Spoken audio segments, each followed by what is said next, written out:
नाज़रीन, सेनेटर अनवारुल हक काकड़ के मुल्क जो नओं निगरान वज़ीर आज़म नामज़द कयो वियो आहे। ईंदड़ साफ़ ऐं शफ़ाफ़ चूंडूं कराइण संदसि ज़िम्मेवारियुनि में शामिल आहे। अनवारुल हक काकड़ केरु आहे ऐं कहिड़नि उहिदनि ते रही चुको आहे, संदसि ज़िंदगीअ ते नज़र विझूं था हिन रिपोर्ट में।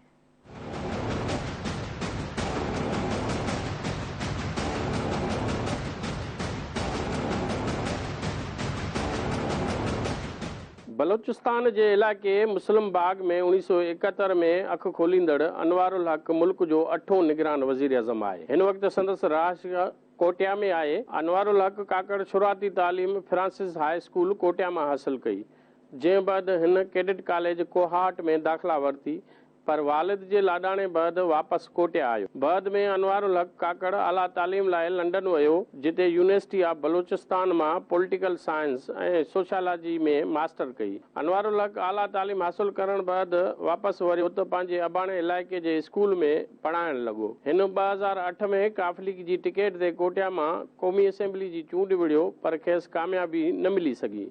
सेनेटर अनवारुल हक काकड़ 2013 में बलोचिस्तान हुकूमत जो तर्जमान रहियो, जॾहिं बलोचिस्तान अवामी पार्टी में संदसि अहम किरदारु रहियो आहे। बलोचिस्तान अवामी पार्टी सां वास्तो रखंदड़ अनवारुल हक काकड़ 2018 में सेनेटर चूंडियो। हिन वक़्तु हू समुंड पार पाकिस्तानियुनि बाबति सेनेट कमेटी जो चेयरमैन आहे।